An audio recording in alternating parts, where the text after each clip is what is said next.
A todos, bem-vindos mais uma vez à aula de neurofuncional, neuroanatomia com neurofisiologia, e nós vamos entrar num capítulo agora diferente dos capítulos anteriores.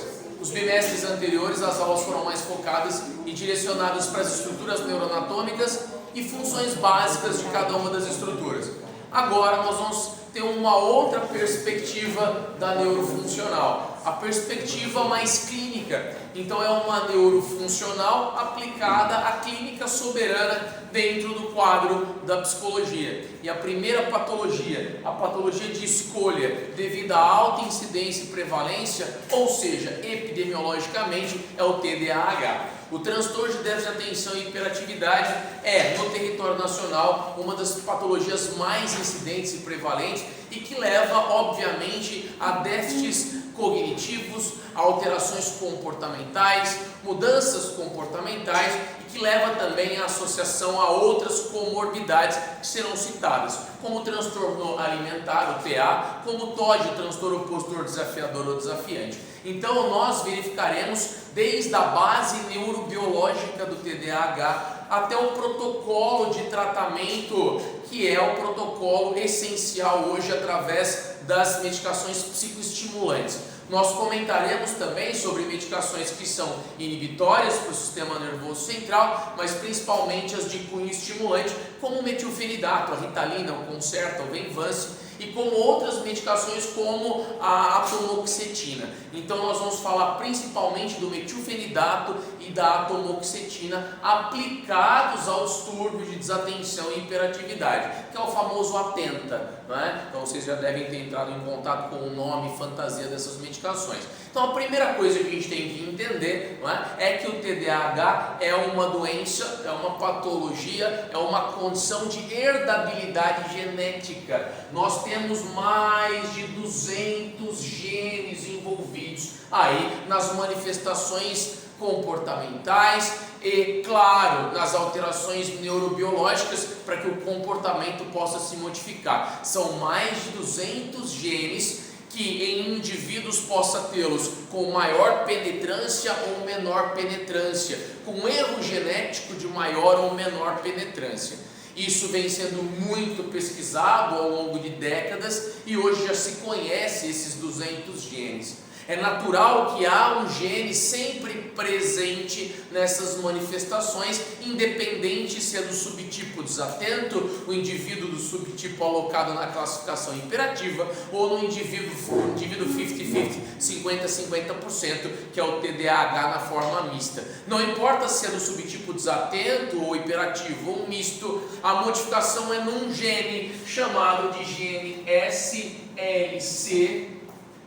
Vamos lá, SLC6A3. O SLC6A3 é o gene com maior modificação. E esse gene, ele modificado, ele passa a produzir proteínas defeituosas para o transporte de um neurotransmissor em específico. Então vamos recordar: alta prevalência, alta incidência no território nacional, 10% da população em geral é fechada de diagnóstico com TDAH, proporções entre sexo masculino e feminino tá de 3,5 para 1, ou seja, 3,5 meninos para uma menina. Então a prevalência maior no sexo masculino, oriundo da liberação do primeiro estirão de crescimento e produção hormonal da testosterona. Isso é um meio de gatilho hormonal para a apresentação ali desta falha genética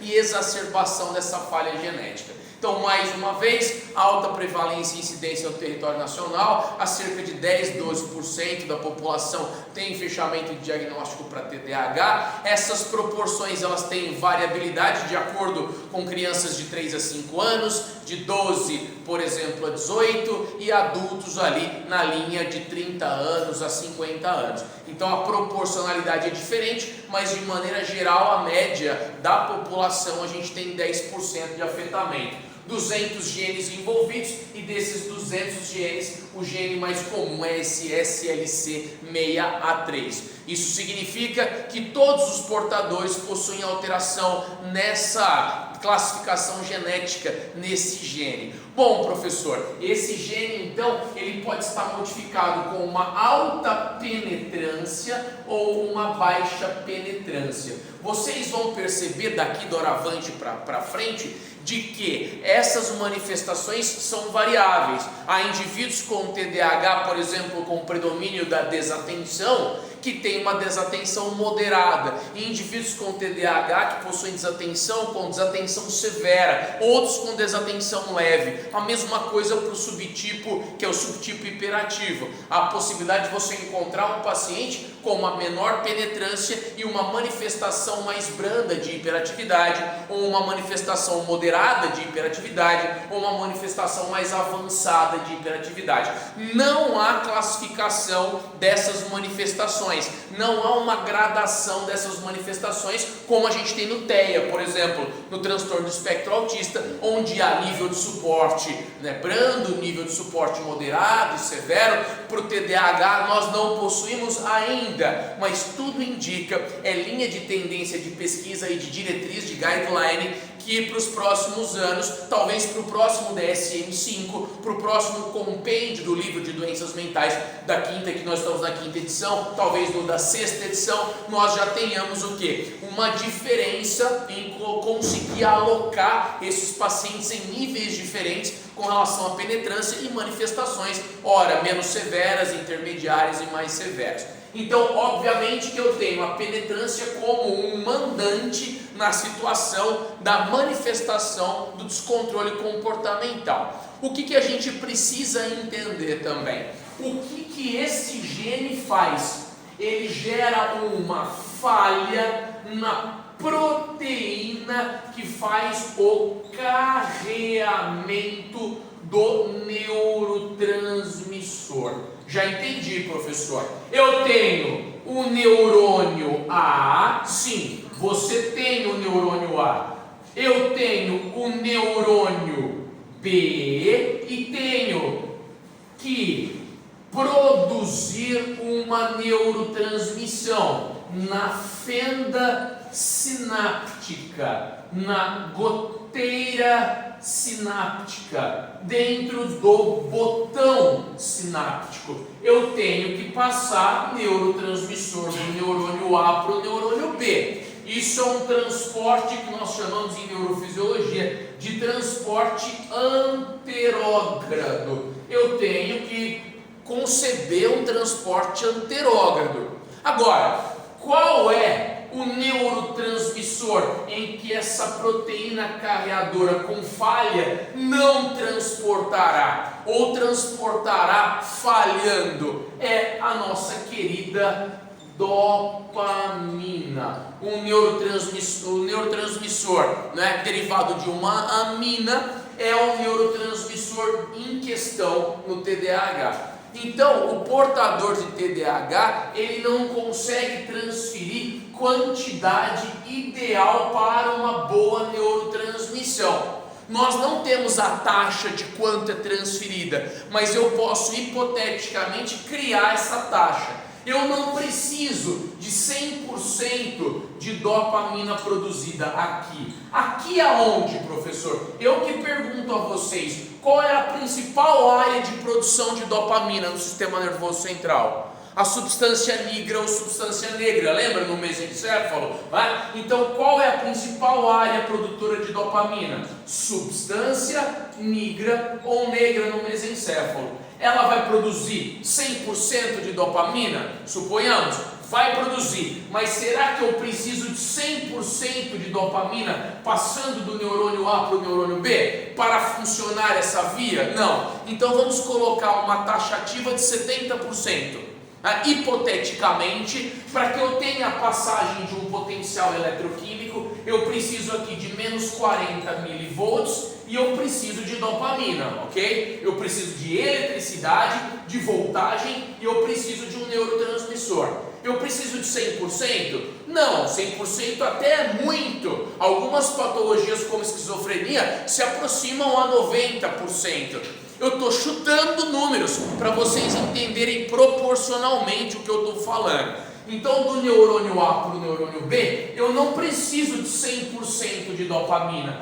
com 70% de dopamina, exemplificando, eu tenho um tráfego neuronal normal. Então, com 70%, meu cérebro funciona normal. A minha cognição, minha capacidade reflexiva, a minha capacidade de abstração concreta, também o pensamento concreto, as atividades de aceitação emocional. Com 70%, eu tenho neurotransmissão. Só que não acontece isso com o portador de TDAH. Por que não acontece? Porque ele não consegue carrear 70%. Ele tem uma falha em quem? Na proteína carreadora da dopamina. Ele tem uma falha em enviar sinapticamente para o próximo neurônio.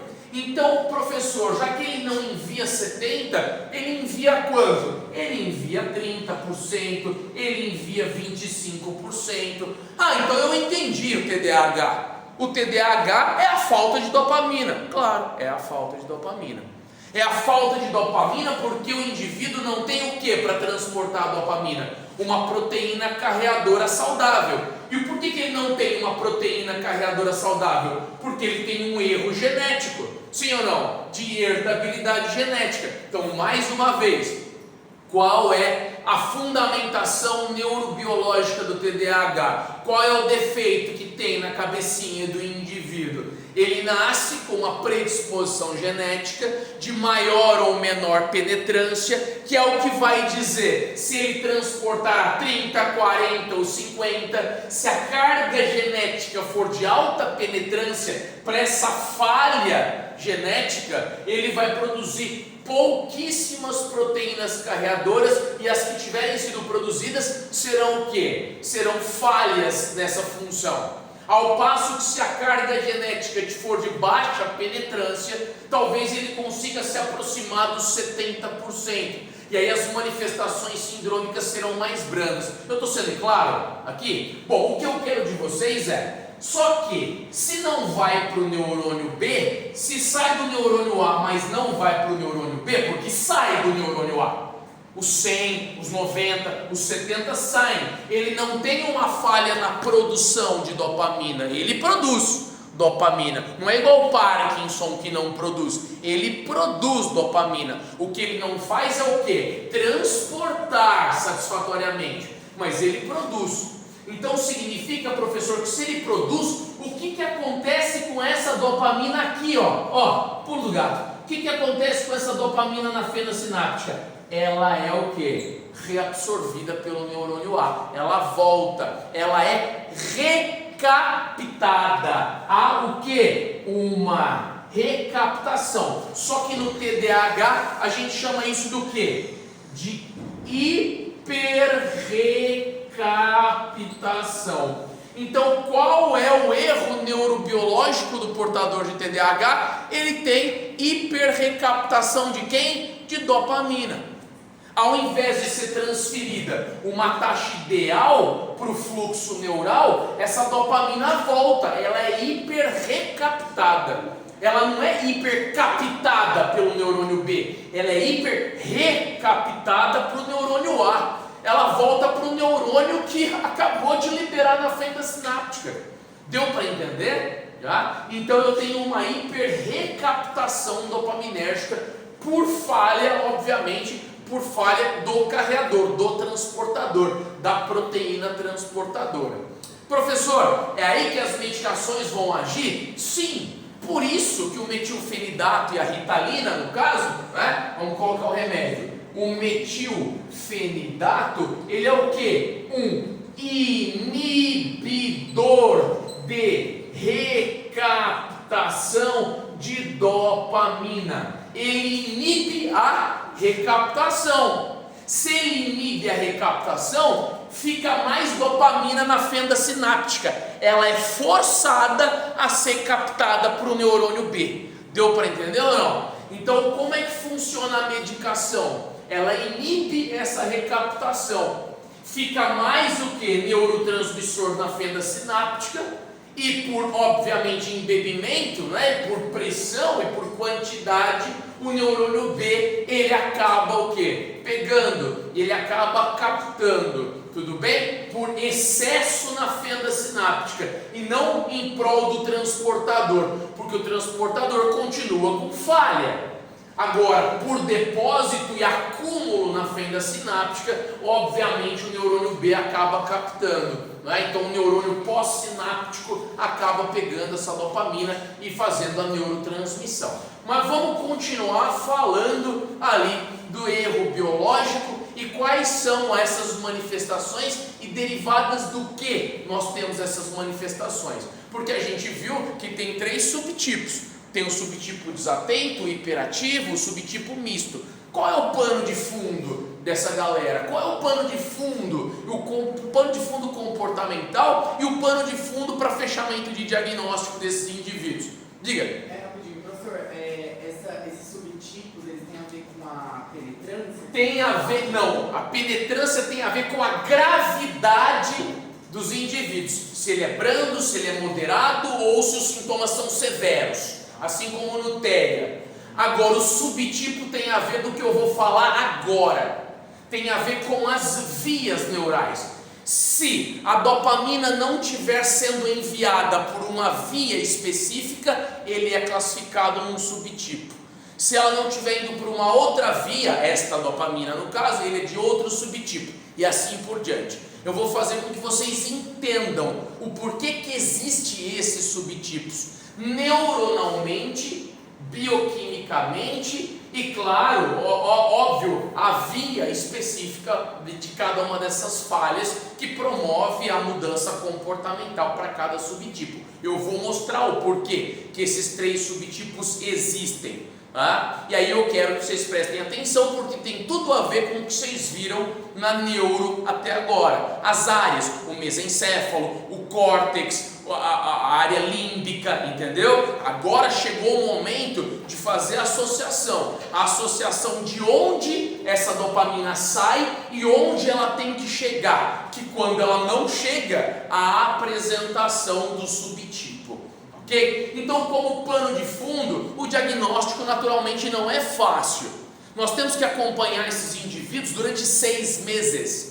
O indivíduo não chega no consultório, você observa e dá o diagnóstico, olha, tem TDAH. Não existe isso. Você tem que ter um follow-up, um acompanhamento desse indivíduo no mínimo de 6 meses, observando as mudanças comportamentais em 3 ambientes diferentes. Então não adianta ele ter uma mudança comportamental só em casa. O problema está em casa, então não está nele. Ele precisa ter modificação comportamental em casa, no judô, na escola de inglês, na casa da avó, da tia, entende? Quando ele tem as manifestações em mais de 3 ambientes, isso já é um ótimo indicativo e corrobora para o fechamento de diagnóstico do TDAH. Óbvio que não é só isso. Essa é uma das condições para um fechamento de diagnóstico assertivo. São as manifestações comportamentais, as alterações dessas manifestações comportamentais, no mínimo em quantos ambientes? Em 3 ambientes diferentes. Então nós já sabemos,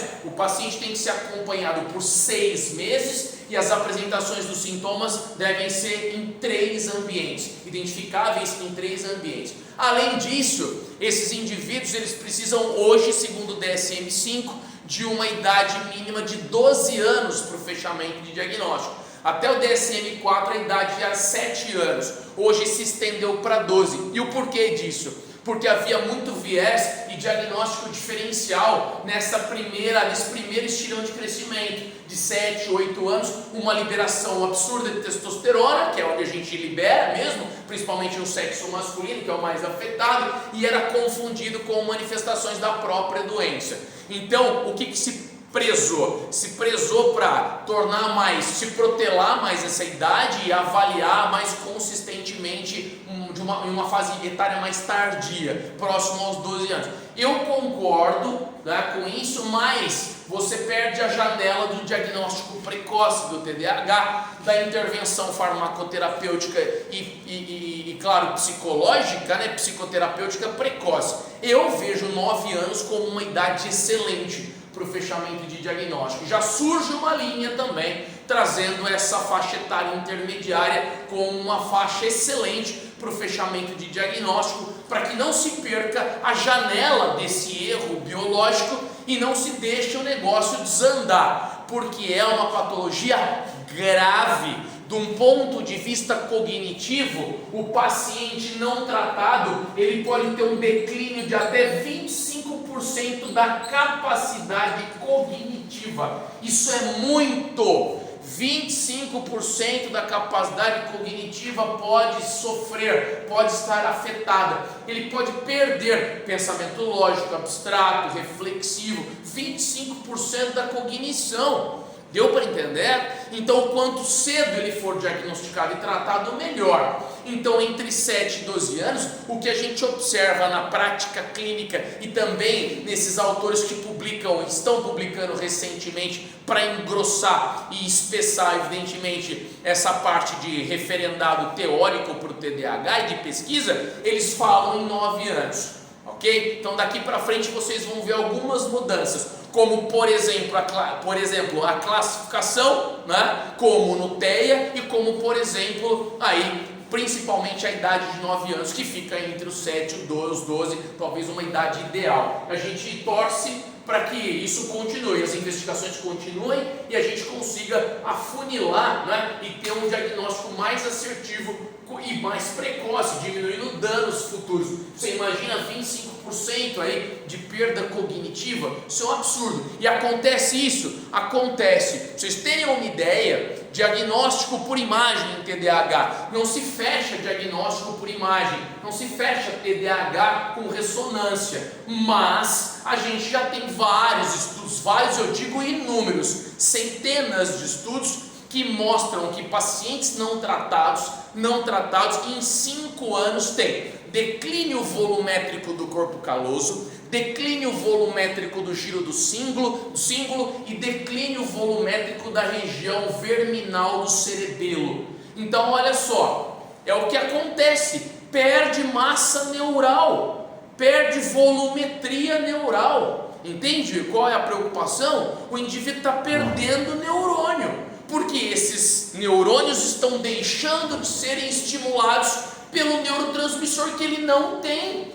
Ele não tem dopamina para acelerar o quê? A produção de energia intracelular, consequentemente a função do tecido. Lei do uso e desuso. Se você não usa, vai atrofiando. E é o que acontece. Uma hipotrofia, uma perda volumétrica, de novo, de corpo caloso, de giro cingulado e de região verminal, que é o vérmix, a região central do cerebelo. Extrapolando para condições motoras, tem detectado na literatura, descrito na literatura, pacientes aí de 15, 20 anos não tratados, com início de ataxia, alteração aí de controle motor, desequilíbrio, e cada vez mais a gente tem visto isso. Ou dessa mesma aula hoje para o pessoal da medicina, essa mesma aula para o pessoal da média em neurofuncional. Terminei a aula, uma aluna veio falar comigo, depois eu apresentei os sintomas e tudo mais, vou fazer com vocês também, a mesma aula. Ela veio, professor, eu acho que eu tenho tudo isso, eu até meio que tropeço, eu trombo, eu perco o equilíbrio. Quer dizer, é obviamente que isso é um efeito indutório,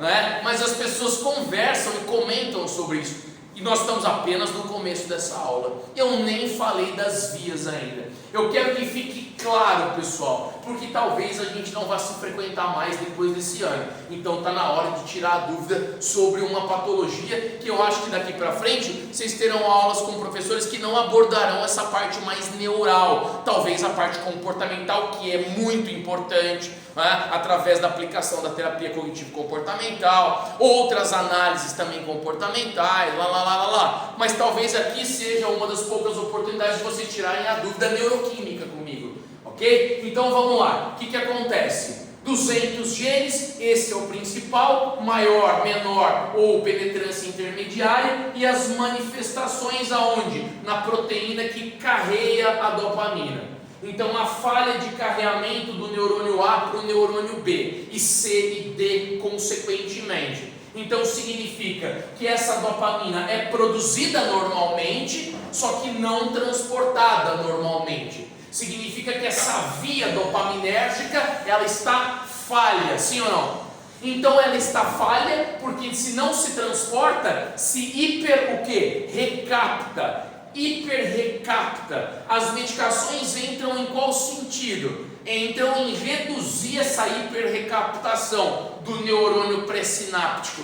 Então, há fechamento do neurônio pré-sináptico e a dopamina fica onde? Na fenda sináptica. E por excesso de dopamina na fenda sináptica, óbvio que ela tende a passar para o neurônio B. Deu para entender? Essa é a função, por exemplo, do metilfenidato, da Ritalina, do Concerta e do Venvance, né, que tem ali na sua molécula, que é mais moderna, reduz efeito colateral, e evidentemente tem a lisina, que é um aminoácido que auxilia na absorvância da medicação. Diga. Toda pessoa que tem esse diagnóstico, TDAH, não tem que tomar necessariamente esses remédios, né? Não tem que tomar, mas nós vamos falar de terapia para o final da aula, prometo. Nós vamos falar de todas as terapias, qual é a mais eficaz. Não necessariamente não há necessidade focada da medicação, mas ela é muito importante. Tudo depende dessa classificação que não existe ainda, entre o brando, o moderado e o severo. Mas nós sabemos que corrigir um erro neuroquímico é essencial. E eu vou mostrar para vocês uma publicação da PLOS ON, que é uma revista com JCR altíssimo, com Journal Citation Report alto, um fator de impacto alto, índice H alto, né? Uma meta-análise. Né? E essa meta-análise mostra a importância da associação entre duas terapêuticas, uma farmacológica e uma behaviorista, uma comportamental. Então nós vamos ver isso ao final, tá? Nós vamos verificar quais são os modelos que foram comparados dentre vários tratamentos. São muitos, se eu não me engano, são mais de 35 tratamentos que nós vamos ver espalhados assim em várias esferas ali. E cada esfera tem um tamanho. E o tamanho de cada esfera no estudo representa o quê? O quanto aquele tipo de estudo foi comparado e cruzado. O quanto aquele tipo de estudo e terapia foi cruzado. Nós chegaremos lá, ok? Então, pessoal, deu para entender isso aqui por enquanto? Né? Agora, o importante é saber quais são essas vias. Quem é a minha Washington Luiz? Quem é a minha Faria Lima? Quem é a minha rodovia da Laranja? Quais são as minhas rodovias ali que necessitam da dopamina e que não as têm? Eu tenho vias, são vias neurais que estão falhando. Falhando por conta de quê? Porque não tem dopamina, não está passando dopamina, não tem carreador. E quantas são essas vias de dopamina? 4. Vamos então às 4 vias dopaminérgicas, ok? Então vamos lá, eu tenho 4 vias envolvidas para essa falha neurotransmissional. Vamos à primeira via. A primeira via. Cadê a outra? Tem? Está aqui. Oi. À vontade. Eu acho que ficou muito limitada a lousa aí para você. Se você quiser apagar e estender mais, escrever mais. Eu estou preocupado ali com a filmagem. Porque, assim, que nem a gente pode anotar o que você está falando ou tirar foto da lousa. À vontade. Se você apagar para Só melhor, fazer a não carteira tem para problema. trás. Que aí pega mais, né? Quer? Eu estou com medo de mexer ali, na verdade. Ô, professor, Oi. Eu acho que está limitado. se a pessoa tem um diagnóstico de TDAH e Não tá, entendi. se a pessoa tem um diagnóstico de TDAH e vai, conforme está envelhecendo, pode aumentar esse declínio cognitivo de 25% para mais? Se não devidamente tratado, pode. Tá? Ai, foi um pouquinho. É mais fácil deitar o celular? Tá. É, né? Colocar alguma coisa Pessoal, que não percamos o fio da meada. É um problema no transporte da dopamina, não é? Por quais vias, por quais estradas? Nós temos que conhecer as 4 vias aqui. A primeira via é uma via chamada de via mesocortical. A segunda via é uma via chamada de via nigroestriatal. A terceira via é uma via chamada de via mesolímbica. E a quarta via é uma via chamada de via túbero-infundibular. Então, quantas vias eu tenho? 4 vias, das quais se tornam aí prejudicadas pela falta de quem? Pela falta de dopamina. A falha da neurotransmissão de dopamina é principalmente nessas 4 vias. Pergunto, de onde a onde vai a via mesocortical? Vocês sabem me dizer, a via mesocortical vai de onde a onde? Do mesencéfalo até onde? Até o córtex, lá em cima. Por isso, essa via mesocortical normal produz dopamina onde? Na substância nigra, transfere essa dopamina para uma porção mais posterior do mesencéfalo, chamada de formação reticular. Então vamos colocar aqui, formação reticular. E a formação reticular envia esta dopamina ao tálamo, e o tálamo, como é sempre o nosso centro de redistribuição, redistribui essa dopamina para o córtex. Então esta é a primeira via que depende de quem? De dopamina. Todas as 4 dependem de dopamina. Só que no nosso paciente a dopamina está alta ou baixa nessas vias? Está baixa, porque ela fica hiperrecapitando. Então, primeira via, via mesocortical. Era para eu ter dopamina daqui para cá, daqui para cá, daqui para cá, daqui para cá, daqui para cá. Eu tenho? Não tenho, não é? Suponhamos que eu tenha dopamina. Como que essa via funciona quando eu estou saudável e tenho dopamina? Eu mando dopamina para a formação reticular, ela manda para o tálamo e manda para o córtex ficar como? Em vigília. O córtex atento, em vigília, pensamento lógico, abstrato, concreto, reflexivo e vigília. É o que a dopamina faz na porção cortical. Ela mantém sua porção cortical ativa. Então a dopamina passa a ser o nosso neurotransmissor excitatório para o córtex através dessa via. Essa via tem um segundo nome, tem um acrônimo. O que é um acrônimo? Uma junção de início de palavras, são siglas, ok? É um acrônimo. Qual é o acrônimo que mais se usa para essa via? É o SARA. Vocês já ouviram eu falar de SARA, não é? O que era o SARA? O Sistema de Ativação Reticular Aferente. É um sistema, ele é de ativação, passa pela formação reticular e é aferente, afere, sobe. Então é o nosso sistema de atenção, de vigília, o nosso sistema, principal sistema de cognição, de lógica, é o nosso SARA, Sistema de Ativação Reticular Aferente. Trocando em miúdos aqui, a grosso modo, é a nossa via mesocortical. Pergunto, e vocês já entenderam, se eu tenho uma falha nessa via, vocês acham que esse paciente vai apresentar desatenção ou hiperatividade? Desatenção. Se é uma via neural dopaminérgica para vigília, para atenção, para pensamento lógico, se eu não tenho dopamina subindo aqui, significa que essa via mesocortical, quando em falha, quando não tem dopamina, leva a o subtipo de quem? De desatenção. Agora vocês já entenderam por que esse paciente é do subtipo desatento.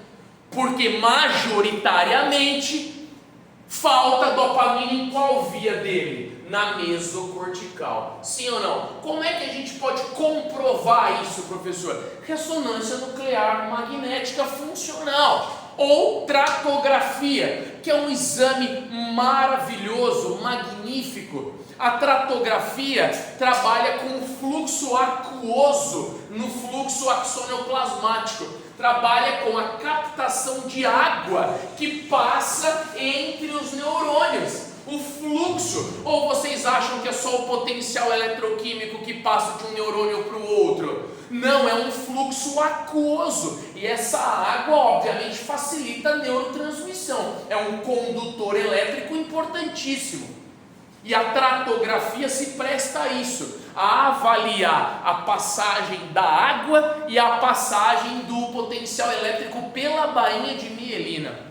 Depois eu mostro para vocês uma tratografia. Eu tenho muita vontade de ter em casa uma imagem tratográfica na parede, é belíssimo, e é colorido, é muito bonito mesmo, eu não estou brincando. Depois eu vou mostrar para vocês. Parece assim uma pintura moderna, assim e tal, muito bonito. Ó, então voltando aqui, quando eu tenho uma falha na via mesocortical, eu passo a ter o subtipo o quê? Quando esta via majoritariamente é afetada, não significa que essa está afetada e as outras não, hein?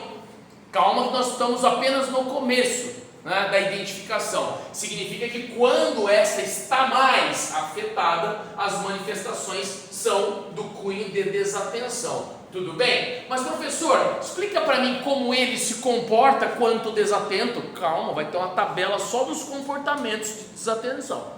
Depois nós teremos uma tabela só dos comportamentos de hiperatividade. Depois nós teremos uma tabela só dos comportamentos de progressão da doença. Vai dar certo. Ah? Professor, Diga. todas são afetadas, mas uma se sobressai? Uma se sobressai. E todas são afetadas? Normalmente todas são afetadas, mas uma se sobressai. Vocês gostam de número? 80% dela em detrimento às manifestações das demais. Tudo bem? Imagina. Vamos para a próxima via. Olha lá. Segunda via. É uma via o quê? Nigroestriatal. Opa, nigroestriatal. Nigro você acha que vai começar onde? Lá de novo, na substância nigra ou negra, que é produtora do quê? De dopamina, não é? Então há a produção, mas há uma falha do transporte. Agora, se é nigroestriatal, aonde é o corpo estriado? Vocês não viram isso comigo, não deu tempo, mas já vou falar. Onde é o corpo estriado?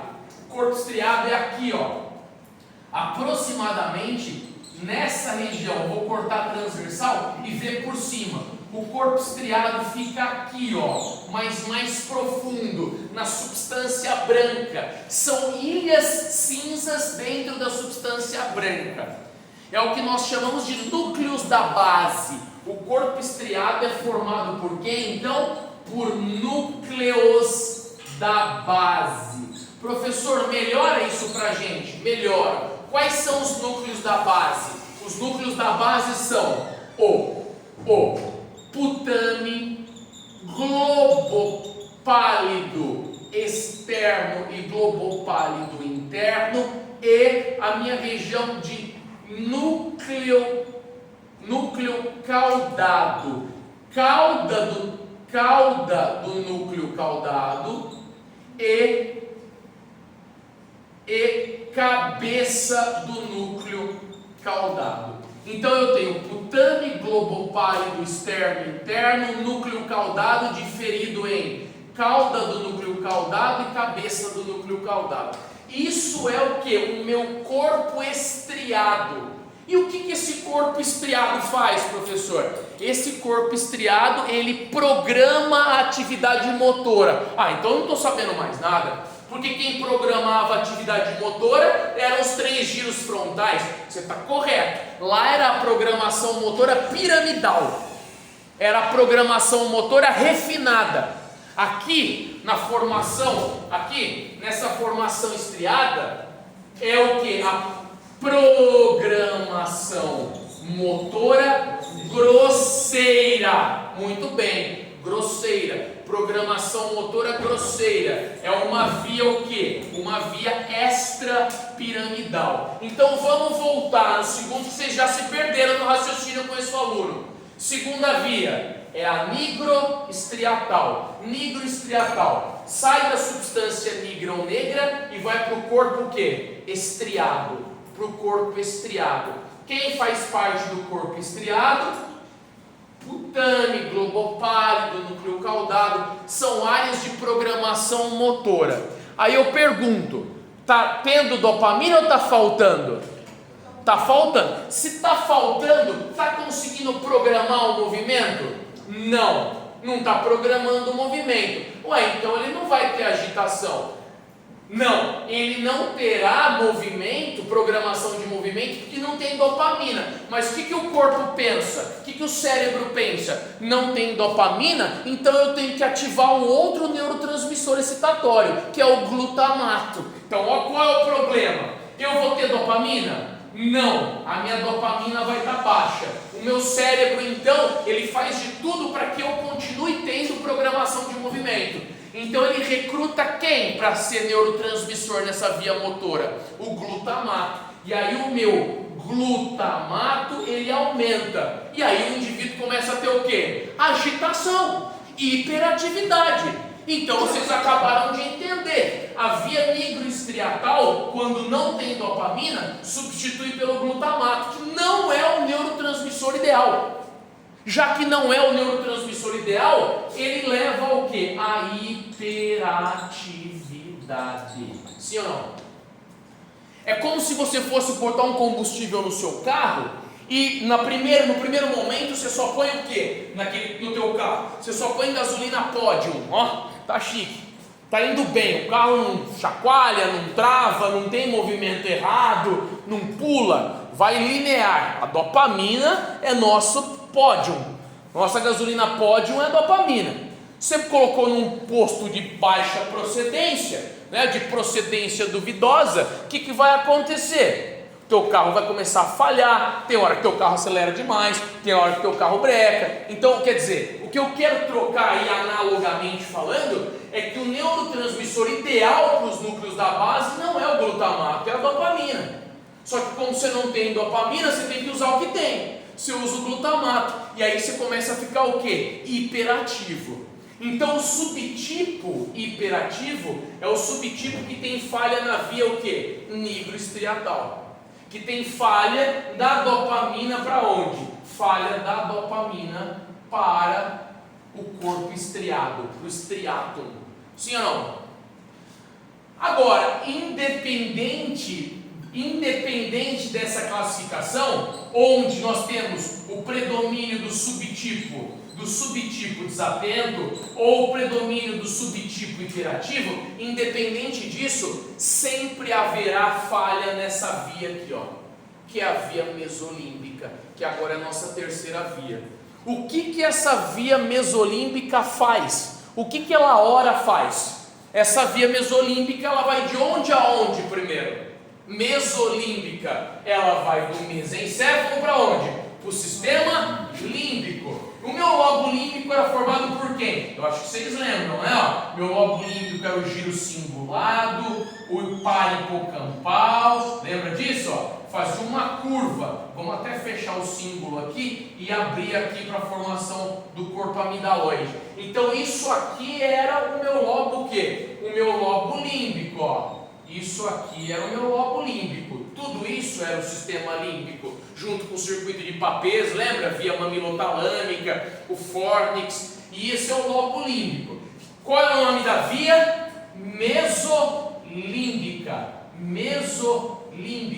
Mesolímbica. Da dopamina, da substância nigronegra, até o sistema límbico. Mas vai especificamente para onde? Sendo que o meu lobo límbico é enorme, vai para onde? Vai para essa área aqui que nós vimos chamada de unco. Lembra do unco? Eu tinha o corpo amidaloide coberto pelo unco e a gente tinha o quê? Um núcleo lá no unco. Como chamava o núcleo do unco? Como chamava o núcleo lá do unco?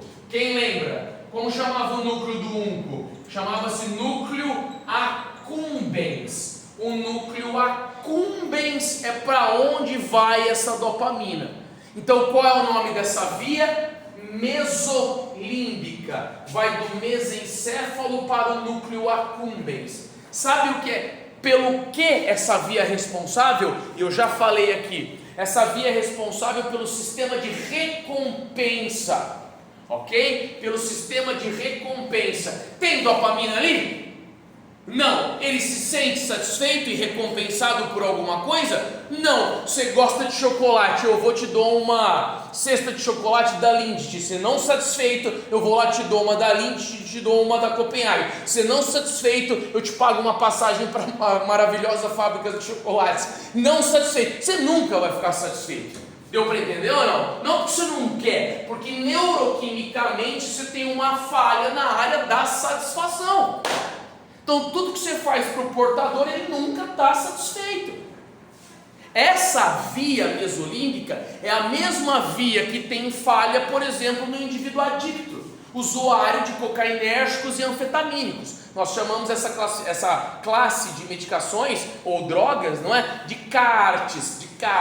Então, o indivíduo que é adicto, por exemplo, em cocainérgico e anfetamínico, ele tem falha nessa via, especificamente nessa via.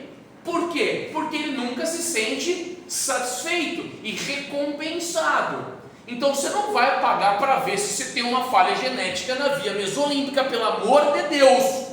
Nem consuma essa classe e nem consuma metanol.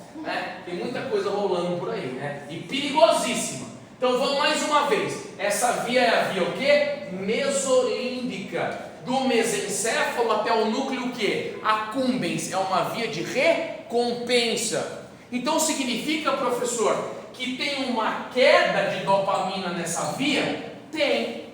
Só que a dopamina é o único neurotransmissor dessa via? Não. Nós temos a dopamina e nós temos quem? O GABA, que é o famoso ácido gama-aminobutírico. Só que o GABA não é excitatório como a dopamina. O GABA é o que? Inibitório. Só que como é que está a dopamina aqui? Está baixa. O que o GABA faz? Já que não tem nada a ver com ele se sobressai. Não tem dopamina. Então não tem gasto energético para dopamina aqui, porque não tem dopamina chegando, ela está se hiperrecaptando, mas GABA tem. Então todo o coeficiente energético dali dessa via vai para onde? Para a transmissão do GABA. O GABA é o que? Excitatório ou inibitório? Ele é inibitório. Então inibe mais ainda aquela área de recompensa. O indivíduo fica menos satisfeito ainda. Tudo para dar errado. Está reduzido aquele que não pode e está aumentado aquele que não pode. Porque de maneira natural havia um equilíbrio antes, não havia? Tinha dopamina para excitar a minha recompensa e eu também não poderia me sentir satisfeito com tudo e com qualquer coisa. Aí o GABA modulava. Como eu não tenho dopamina, não tenho satisfação, o GABA aumenta, porque aumenta a energia para a transmissão do GABA. Consequentemente, tem tudo para dar errado. Diminui quem não pode e aumenta quem também não pode nessa via de recompensa. Tudo bem, pessoal? Então, a via mesolímbica, ela está alterada tanto em indivíduos desatentos, tanto quanto em indivíduos o quê? Hiperativos. Você pode notar, pode pegar um subtipo desatento e ele não se sente satisfeito com as coisas. Você pode pegar um subtipo hiperativo, ele também não se sente satisfeito com as coisas. Então essa insatisfação, ela é oriunda de um problema dopaminérgico transmissional na via, mesolímbica. Tudo bem? Vamos para a última via. Não a última de todas, mas a última via o quê? Dopaminérgica. Ainda tem uma outra via adrenérgica. Mas calma, vai chegar. Então, a última via aqui é qual? A via túbero-infundibular. Bom, eu preciso saber de onde aonde vai a via túbero-infundibular. Tá? Ela sai do mesencéfalo? Sai também. Só que ela vai para uma área aqui onde vocês conhecem. Qual é aquela área lá que tinha uma glândulazinha que produzia hormônio? A hipófise. Essa haste da hipófise aqui é chamada do que? De infundíbulo hipofisário. É a haste, é aquela haste que ligava a hipófise no hipotálamo. Recordam ou não? O hipotálamo não era a bandeirinha de festa junina que descia por uma haste e ia para a glândula? Então, esse pescocinho antes da glândula é um infundíbulo. Então prestem atenção. Última via, túbero infundibular. Tem que chegar dopamina no infundíbulo? Tem. Está chegando dopamina no infundíbulo? Não, vocês já entenderam. Mas o que essa dopamina faria se ela estivesse no infundíbulo? Estimularia quem? Estimularia a produção de alguns hormônios e a inibição de outros. Então eu vou dar exemplo de dois. Nossa, professor, então ela podia ser chamada de mesohipotalâmica, poderia, mas os autores deram o nome de túbulo infundibular, não vem brigar comigo. Então essa via túbulo infundibular é o envio de dopamina do mesencéfalo para onde? Para a haste infundibular da hipófise. Mas a haste não é a glândula, e tampouco o hipotálamo. Mas você sabe o que tem de importante na haste? Sangue. Tem o sistema porta-hipofisário ali. O que é o sistema porta-hipofisário? É uma anastomose arteriovenosa ali. Então você tem muito fluxo sanguíneo ali do eixo neuroendócrino hormonal. Você jogou ali, vai jogar na produção de hormônio automaticamente, tá? Professor, então diz para mim o que a dopamina faz lá com os meus hormônios da hipófise. Digo, nós vamos trabalhar com 2 hormônios. Primeiro é o GH. O que a dopamina faz com o GH? Estimula o GH, estimula a produção do GH. Então estimula o que? O anabolismo, estimula o crescimento tecidual, o crescimento da musculatura, do folículo piloso, do leito ungueal, da unha, o crescimento dos órgãos e tecidos. Então o anabolismo é estimulado de certa feita pela dopamina. A dopamina produzida estimula o GNRH lá na região hipotalâmica e a maturação na adenopófise, da hipófise glandular, como o GH. Então eu tenho sempre uma atividade anabólica. Olha que bacana, olha que interessante.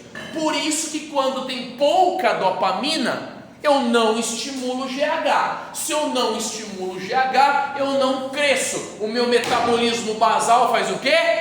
Cai. Por isso que o principal transtorno alimentar, o principal transtorno alimentar ligado ao TDAH é o quê? O consumo calórico. Consumir e, claro, deflagra numa pré-obesidade, numa obesidade. Então você pode notar, a maioria dos indivíduos com TDAH tem ao longo do curso da doença um aumento de peso, um aumento ponderal. Tá? E já se fez uma associação da via túbulo-infundibular com o quadro de desatenção, principalmente. Nós vamos trabalhar com isso já já. O que eu quero que vocês entendam é quanto dopamina suficiente, GH suficiente. Dopamina insuficiente, GH insuficiente, queda na taxa metabólica, obviamente ganho de peso, ganho ponderal. Sim ou não? Tudo bem? Não tem anabolismo, tem catabolismo. Agora, não é só no GH que age também na prolactina. Lembra? Nós conversamos sobre isso. O que a dopamina faz com a prolactina? Inibe. É o contrário. A prolactina é inibida pela dopamina. Então, se eu tenho dopamina satisfatória, não tenho produção de prolactina. Está tudo ótimo. Não tem crescimento de glândula mamária, não tem descida de leite pelo ducto lactífero, está tudo controladinho, certo? Agora, corto dopamina, o que começa? Começa a produzir mais prolactina. Você começa a ter o quê? Aumento da glândula mamária, produção de leite, ginecomastia nos homens. Deu para entender ou não? Isso é tudo efeito colateral da falta de quem? De dopamina e aumento da prolactina. Professor, então eu já entendi. A mulher em período gestacional tem leite, não tem? Tem. Começa a aumentar a glândula mamária, não começa? Começa. Período de amamentação. Então a prolactina está o quê? Está alta. Só que para ela estar alta, quem que tem que baixar durante a gestação? A dopamina. Como é que a gestante fica durante o processo gestacional? Ligeira, ligada, inteligentíssima? Não, né? Você tem rebaixamento cognitivo durante a gestação. Querendo ou não, isso é fisiológico da mulher. Fisiológico, estamos explicando fisiologia, neurofisiologia. Então, durante o período gestacional e um pouco após, durante o período de amamentação, de lactação, né? O que acontece? A lactante que é ela e o lactente que é o bebê, o que acontece com ela? Tem redução de dopamina para a produção de prolactina. E se ela tem redução de dopamina, o pensamento, a cognição fica mais atrapalhada, fica reduzida. Tudo bem, pessoal? Sim ou não? Ok? Alguma dúvida? Cara de dúvida? Não? Então são essas 4 vias que são dependentes de quê? De dopamina. Aí pergunto, deu para entender desatenção e hiperatividade? E o subtipo misto? Você tem um afetamento em igual escala na via mesocortical e na via nigrostriatal. Mas professor, nada é igual, concordo contigo. Por isso que o subtipo misto tem uma flutuação diária, semanal. Não tem uma flutuação mensal. Flutua o humor e as características comportamentais no mesmo dia.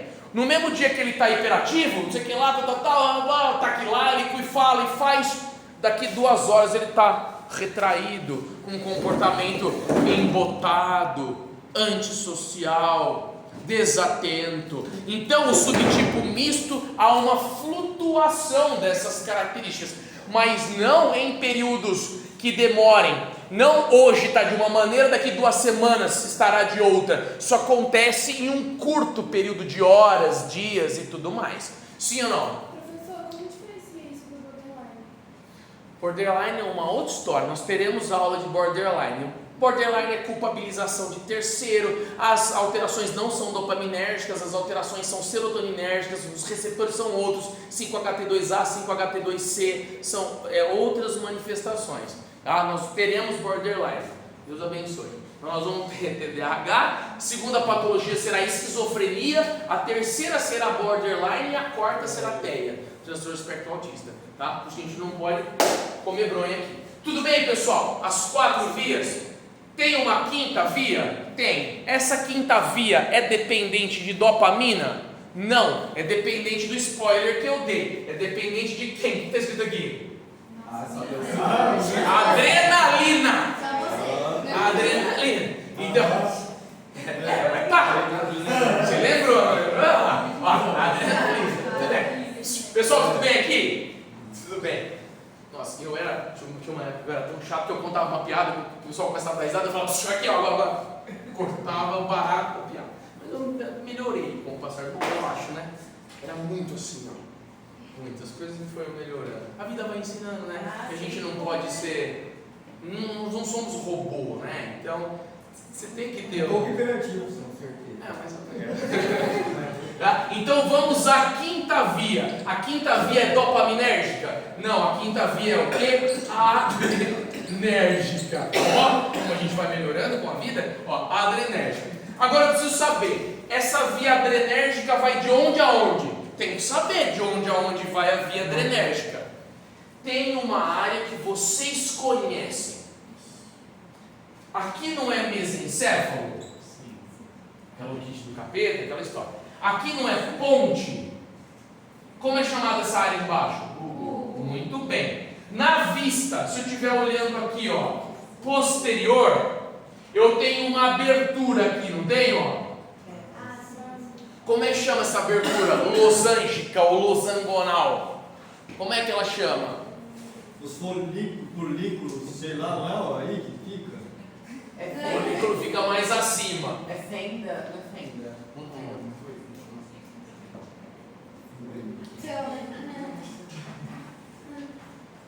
É o assoalho do quarto ventrículo, a fossa rombencefálica. Lembra do rombencéfalo? Não? Beleza. É a fossa. Vocês lembram agora? Vocês vão lembrar. Vocês lembram que tinha um sulco longitudinal aqui? Sim. Vocês lembram que tinha um sulco limitante aqui? Vocês lembram que esse sulco limitante podia espessar aqui? Como chamava essa área de espessamento do sulco limitante? Muito bem. Locus ceruleus ou ceruleus. O que o locus ceruleus produz? Hã? Não, o que o locus... Adrenalina. Ele produz 3 coisas. Ele produz o quê? O locus ceruleus produz o quê? Cerúleos do quê? De azul. Cerúleos. O locus ceruleus ou ceruleus produz o quê? Adrenalina. E manda essa adrenalina para cá, ó, para a região frontopolar, bem para a região anterior ali, certo? Então eu tenho uma via cerulofrontal ou cerulhofrontal. é a quinta via, que não é dependente de dopamina, mas é dependente de adrenalina, via cerúleo frontal, tudo bem? Pergunto, o que essa via faz? A adrenalina é inibitória ou excitatória? Excitatória, então ela mantém a vigília frontopolar também, mantém essa vigília. Pergunto, o TDAH, o portador, tem adrenalina suficiente para passar ali? Não tem. Então ele consegue gerar vigília, atenção e motivação nessa área? Não. Essa não é a área da motivação? Lembra do MIP? É a área da motivação. Pergunto, vocês conhecem alguém com TDAH? Conhecem? Ele se sente quando acorda todos os dias motivado para fazer as coisas? Não. Porque não tem o quê? Não tem adrenalina na área da motivação, na área da vontade, na área do querer fazer. Até acordar é uma luta. Quando todo mundo já preparou a mala para viajar, tá lá embaixo, dentro do carro, só falta engatar a primeira, ele nem tomou banho, não fez a mala. Há uma falha no processo de gerenciamento de quem? De gerenciamento do tempo por ele. Sim ou não? Então é isso, adrenergicamente é isso. Professor, posso falar uma pergunta idiota? Não, nenhuma é. É, eu acho que é. Não, vamos ver. Tem alguma coisa a ver com transtorno bipolar? Agora não. Tem relação, mas quando entrarmos na bipolaridade a gente fala. Bateu?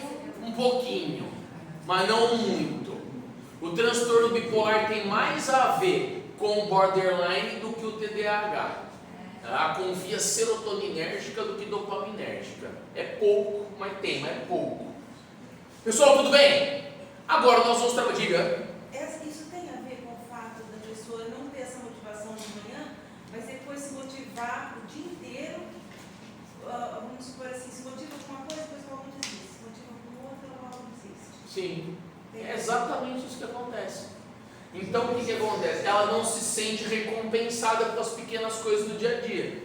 Ela tem uma grande ideia no começo, mas essa grande ideia, com o passar dos minutos, ela é deixada de lado. E aí ele passa a ter uma outra grande ideia que passa a ser deixado de lado. E isso se torna uma constante. Eu vou falar de sintoma. É legal, a gente vai querendo sintoma e tal para associar. Terá tabelas sintoma. Fiquem tranquilos. O que eu preciso falar agora é do seguinte. Eu preciso falar é de medicação, rapidamente. Então nós temos duas aqui. Nós temos o metilfenidato e nós temos a atomoxetina, que é o famoso o Atenta, se eu não me engano é TH no final, Atenta, e aqui a Ritalina, certo?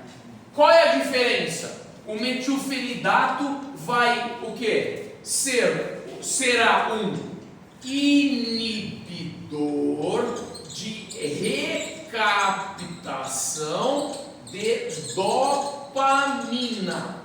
E o Atenta será o quê? Um inibidor de recaptação de adrenalina.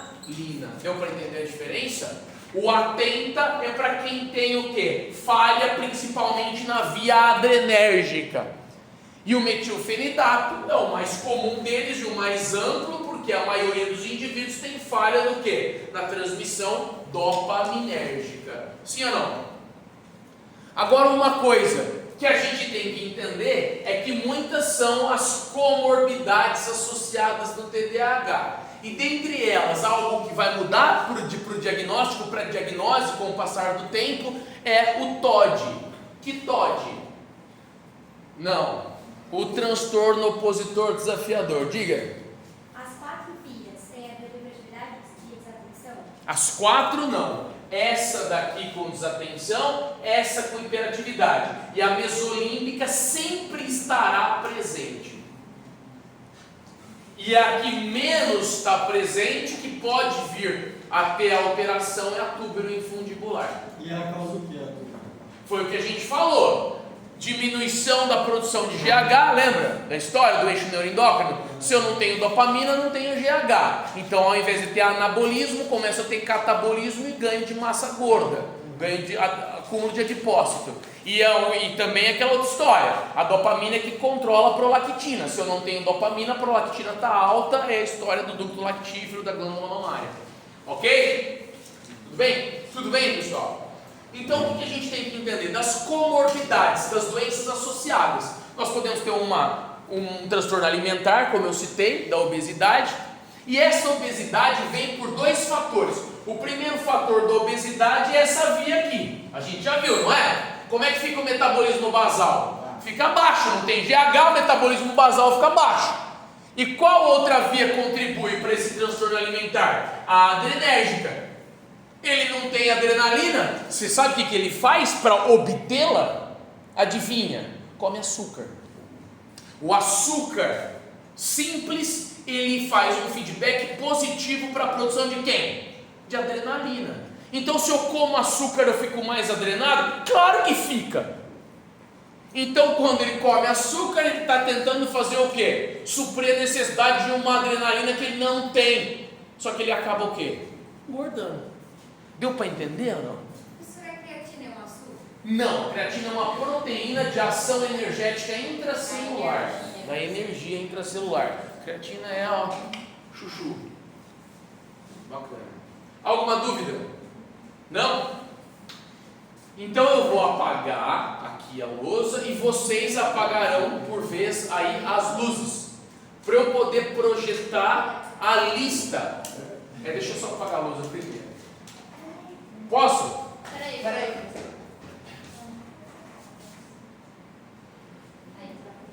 Maravilha.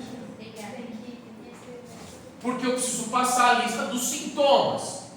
E a gente precisa conversar um pouco sobre essas manifestações. Porque até agora foi pura neuro aplicada aí à transmissão. Neurotransmissão, via. Vamos falar um pouco de comportamento. Vamos falar um pouco de... Por gentileza. Vamos falar um pouco de... Vamos falar um pouco aí. Eu falei tudo que está aqui, mas vamos lá. Então vamos à tabela dos sintomas com predomínio da desatenção. Olha lá.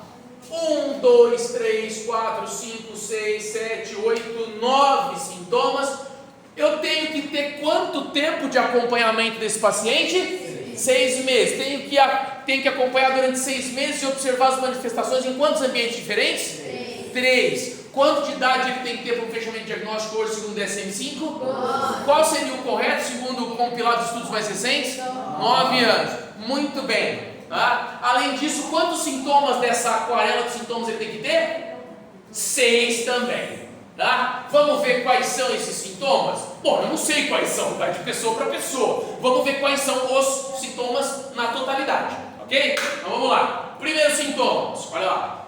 Ou manifestação, né? Frequentemente deixa de prestar atenção a detalhes ou comete erros por descuido de atividades escolares, de trabalho ou outras. Então ele deixa de prestar atenção, porque nós estamos falando do quê? Do subtipo com predomínio da desatenção. Olha o título do slide. Tá? Então frequentemente ele deixa de prestar atenção nas coisas, desfoca por falta de dopamina na via o quê? Mesocortical. Ok? Maravilha. Segundo, com frequência tem dificuldade para manter a atenção em tarefas ou atividades lúdicas. Sabe quando isso aparece? Isso aparece quando ele entra na escolinha.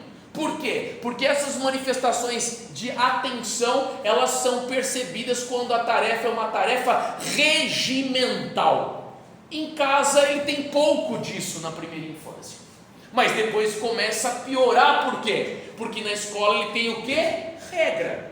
Na escola ele tem tarefa regimental, tem hora para entrar, hora para sair, ele tem tarefa para fazer, um comportamento ali que deve ser mantido na sala de aula com o bumbum colado na carteira e assim por diante. Então quando ele tem que cumprir regra, é aí que vira um problema, é aí que a professora vai entrar em contato com a mãe, com os pais ou responsáveis, né? E aí começa aí toda uma saga, né? Uma odisseia ali, né? Praticamente a criança vira um Perseu andando para lá e para cá, lutando contra monstros da cabeça dele e tentando se encaixar numa realidade que não é a dele, não é para a cabeça dele, porque neuroquimicamente ele não tem todo esse potencial, tá? Então isso é percebido principalmente quando ele é exposto a um regimento.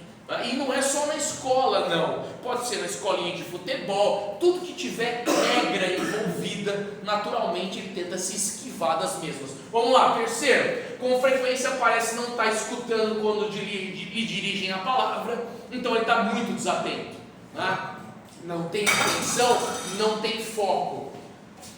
Com frequência não segue instruções e não as termina, ou não termina os deveres escolares, tarefas domésticas, deveres profissionais, não devido ao comportamento de oposição, mas por conta da neurotransmissão. Não que ele se opõe muito, mas primeiro por conta do neurotransmissor. Aliás, depois nós vamos falar sobre o TOD, onde vai entrar. Com frequência tem dificuldade para organizar tarefas e atividades. Com frequência reluta, evita, antipatiza, envolver em tarefas que exijam esforço mental, papapá. Claro, porque para ele é sofrível ter esforço mental. Ele não tem uma capacidade cognitiva equivalente, porque não tem neurotransmissão equivalente. Isso é um problema, recai na sua angústia. Tenho exatamente que medicar? Tem, não é? Agora você entende o porquê que tem que medicar? Porque é uma falha nessa via mesocortical. Então precisa. Tem uma linha, óbvio, que defende a não medicalização em situações de baixa penetrância. Mas assim, pode progredir? Pode, provavelmente progredirá. Então a gente tem que tomar muito cuidado com isso. Esquecimento, perde coisas necessárias para as tarefas. Eu nunca vi perdendo ou esquecendo onde é que está o pacote de bolacha ou o controle do videogame. Então ele sempre esquece onde está a caneta, o lápis, a borracha, o estojo. São instrumentos que são necessários para aquela regra que ele tem que cumprir. Ele não quis... Colocar um tênis para ir trabalhar é preocupante? Como? Não. Você vai colocar o sapato para ir trabalhar, chegar na frente do serviço e ele ficar de meia? Um pouco. Não vou dizer que não. Então tem um camarada que vai comigo que é bem assim. Chegou de meia? Chega de meia, chega para trabalhar, o cara, rapaz, tem que voltar. Você precisa dar uma vasculhada aí, né? Deixa eu passar. Funciona da fundação. Desatenção absurda. A ponto de não se a ponto de não ter essa condição. Olha lá, pessoal. É facilmente distraído por estímulos alheios à tarefa. Então está prestando atenção aqui, de repente começa a ter uma mariposa ali no canto. O Mário fica na mariposa a noite inteira e não olha para a aula. Então quer dizer, qualquer estímulo que é alheio ali, que está paralelo ao foco principal, já é um bom estímulo para ele não prestar mais atenção. E se depois não for a mariposa, se for ela roendo a unha, ele vai olhar para ela. Ou se for eu, por exemplo, batendo o pé assim, ele vai ficar no meu pé, mas não vai ficar prestando atenção. Então ele fica sempre buscando, né, essas subterfúgio para a atenção no foco principal. O que acontece? Ele lê um livro, por exemplo, e daquela página, daquela lauda, ele não consegue tirar o cerne da questão, ele tira a perfumaria do que tem ali. Então está lá num livro, num romance, sei lá, Um Monte dos Ventos Uivantes, qualquer coisa, Jane Eyre, esses livros de romance que são belíssimos. Aí está lendo a página lá,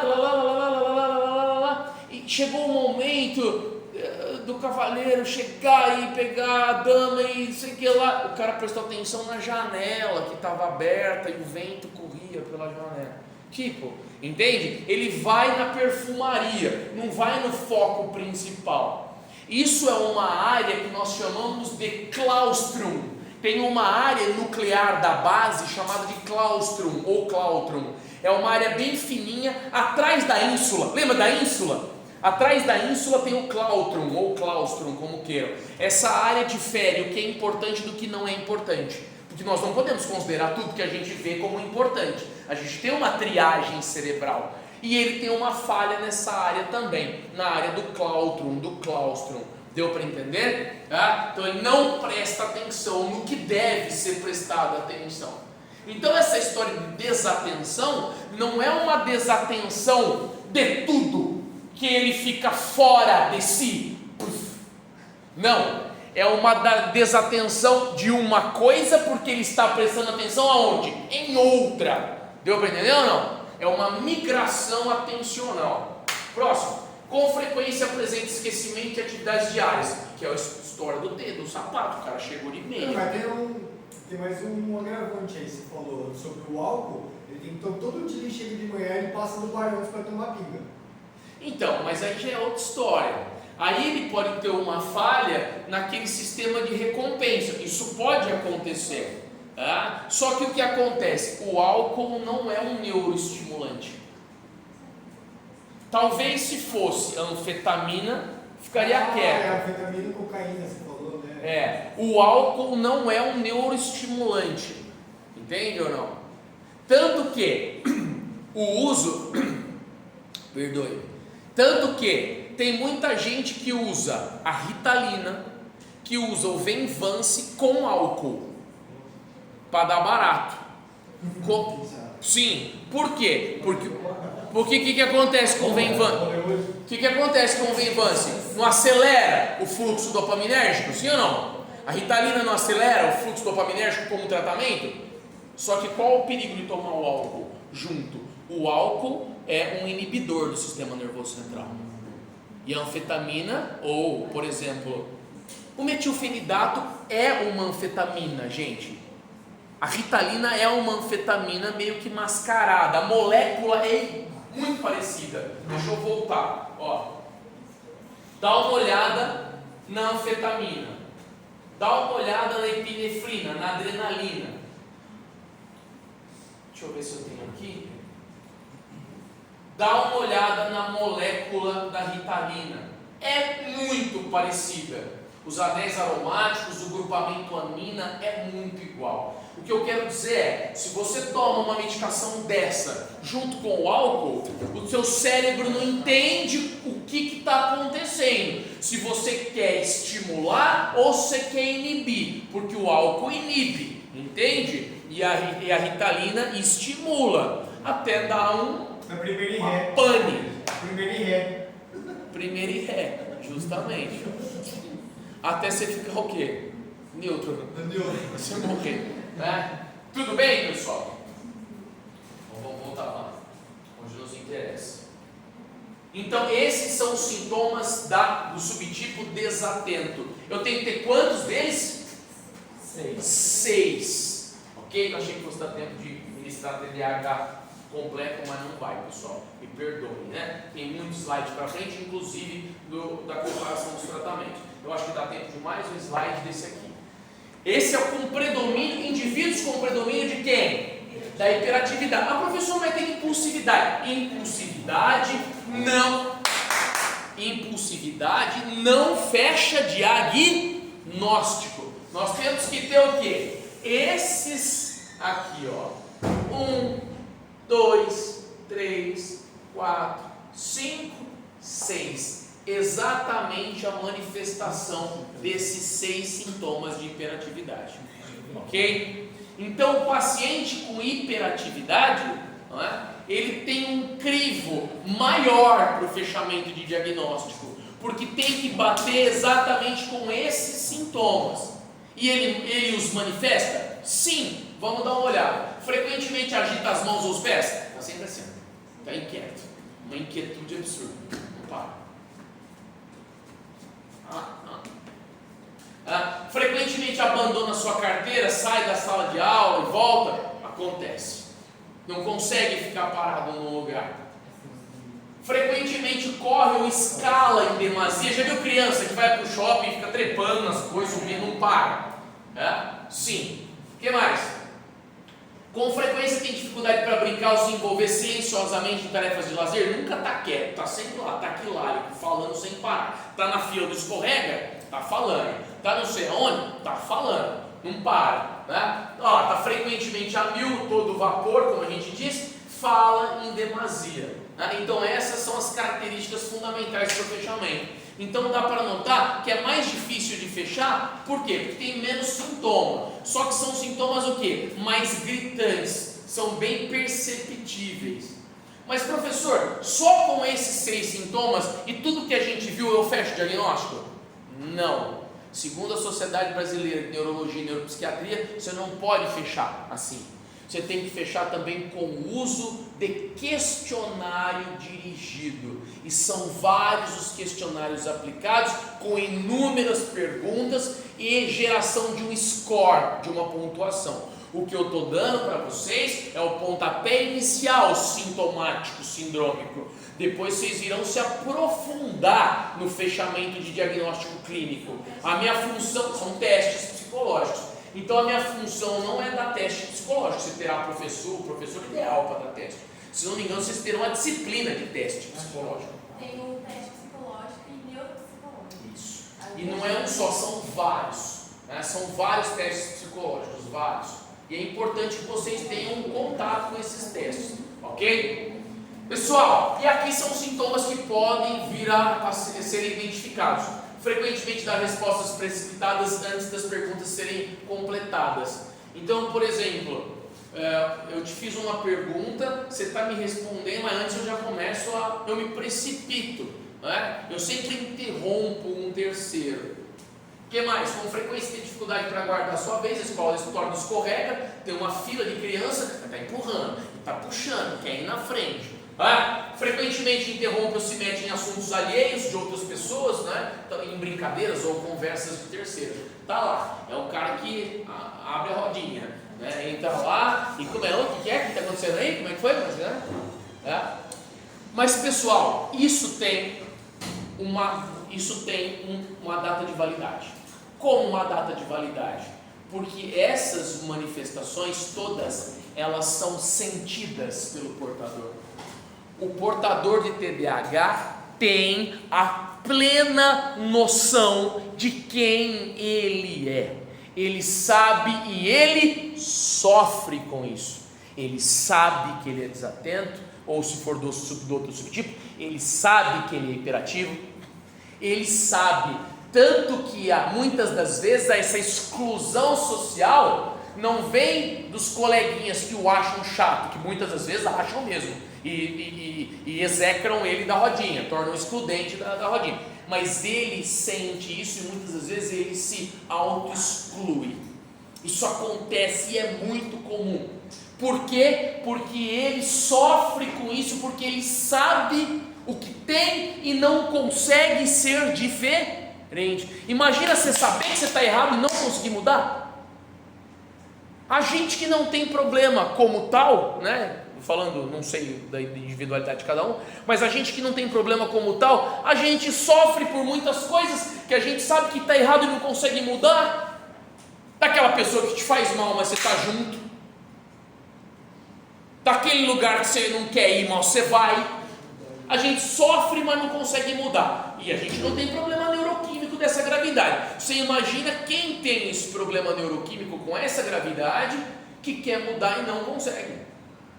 Uma porque não está sendo bem tratado farmacologicamente e terapeuticamente. Outra porque obviamente não se acertou a titulação, a dosimetria da medicação. Outra porque não tem condição financeira de passar pelo tratamento. Outra porque o SUS, Sistema Único de Saúde, não oferece um tratamento adequado. Ou vocês acham que todos os profissionais da área da saúde, inclusive psicólogos ou psicoterapeutas ou médicos, psiquiatras ou psicopedagogos, têm as informações que vocês terão daqui para frente? E estão tendo já? Não tem. Tem uma formação pífia. A gente falava disso há um tempo atrás. Não é para a gente estar aqui de brincadeira. Porque se você tiver uma conversa com uma mãe de um paciente que está recebendo o diagnóstico de TDAH por você e pelo médico que fecha clinicamente o diagnóstico, e se você explana todos esses fatores para a mãe em um ambiente controlado, com criação de expectativa positiva, usando muito do efeito placebo, ajustando o comportamento ali teu como profissional na frente dela, ela nunca mais te larga e ela vai te indicar para todo mundo. Você demonstrou conhecimento, você demonstrou envolvimento, você quer participar da resolução do problema, e eu acho que é o que mais está faltando no consultório hoje em dia, é se preocupar com o paciente. Você sabe para que a gente veio no mundo? Vocês sabem para que a gente veio no mundo? Para servir o outro. Porque para servir nós mesmos é fácil, não é? É fácil e é puramente egoísta servir a nós mesmos. E é muito fácil. É fácil eu fazer para mim. É fácil eu fazer para mim e fazer para o outro. A gente veio para o mundo para fazer pelo outro e não para a gente. Deu para entender o que eu quero dizer? É isso. Costumo dizer que o ser humano é um anjo de uma asa só. Ele precisa do outro para voar, senão não voa. Entende o que eu quero dizer? Uma vez me perguntaram, eu já falei isso aqui, não sei se falei, eu vou falar qual era o sentido da vida. Sabe qual que é o sentido da vida? O sentido da vida é conviver. Porque para essa vida a gente veio o quê? Sozinho. E dela a gente vai embora o quê? Sozinho. Então para que nesse ínterim de tempo a gente vai ficar sozinho? Então a gente tem que fazer o quê? Conviver. Para mim o sentido da vida é conviver. Então conviver não é fazer para você, conviver. Então conviver é você fazer para o outro. Agora, vocês estão num curso muito bonito, que dá liquidez, dá dinheiro, não vem dizer que não dá não, porque dá. Então, liquidez financeira, uma profissão excelente, uma profissão que abre a mente culturalmente, intelectualmente, socialmente, antropologicamente, que mistura o melhor da humanidade, das disciplinas das humanidades, com o melhor da área da saúde. E como é que você não vai se doar para um paciente no consultório? Entende ou não? Você tem que estar no seu consultório inteiro para o paciente, certo? Pelas conquistas que ele está tendo, pequenas ou grandes, e para aquelas que a gente está projetando. A gente quem? Você e ele, trabalhando junto. Ah, professor, mas é custoso levar isso para casa. Eu sei, mas a gente tem que trabalhar com isso. Você quer viver como? Você quer viver como? Tem criança que você pergunta o que quer ser quando crescer, ela fala aposentado. Isso é um absurdo. Por que ela responde hoje em dia que quer ser aposentado quando crescer? Porque o pai e a mãe não sustenta, quem sustenta são os avós, é o que mais a gente tem hoje. E o avô é o quê? Aposentado. A criança vê a ponta da corda, vê o dinheiro chegando da aposentadoria no final do mês e vê que o avô não sai de casa para trabalhar. Então é um dinheiro fácil. Você acha que isso é correto? Não, não é. Eu quero mudar a humanidade? Não, não quero. Eu quero que vocês sejam profissionais tão bons quanto um dia eu sonhei em ser. Essa é a minha função. Então por isso que eu estou aqui, fazendo o que eu faço da maneira que eu faço. E vocês, pelo amor de Deus, façam direito para os pacientes de vocês. Essa é a função de vocês, é mudar a vida da pessoa, que aí o resultado é consequência. Aí todo mundo vai querer lá ir no Marciel como psicólogo lá em Ibirá. Aí todo mundo vai querer, você entendeu? E assim por diante. Dei um exemplo, mas isso serve para a sala toda. Entende ou não? Vão querer ir no Mário, porque o Mário é o puta do psicólogo, querer ir na Maria, vai querer ir lá. Então é isso que eu quero dizer. Façam o melhor que vocês possam fazer. Não fiquem no mesmo. A coisa mais triste do mundo é ser prisioneiro do mesmo. Entende ou não? Você replicar as coisas. Uma coisa absurda é aprender na orelhada. Tem uma rodinha de conversa, você passa perto, você escuta uma frase de efeito, você fica replicando aquilo. Isso é um absurdo. Não existe aprender na orelhada. Lê, estuda, se concentra, tenha uma boa formação, que a vida é uma só. E você tem que fazer tudo o que você tem vontade de fazer nessa vida. Não deixa de fazer nada. Mas seja competente naquilo que você se prestou a querer fazer. E todo mundo aqui consegue. Porque todo mundo é inteligente, presta atenção e quer saber e está envolvido. Né? Só que a gente não pode deixar a peteca cair. É duro, putz, é duro. E tem família, e tem trabalho, e tem o Maurício que enche a paciência de sexta-feira à noite e fica falando um monte de coisa, fica com a cabeça desse tamanho. Vou fazer o quê? É a vida. Não é? Sim ou não? Beleza. Obrigado pela presença. Espero que vocês tenham gostado. Ide em paz, que Deus os acompanhe.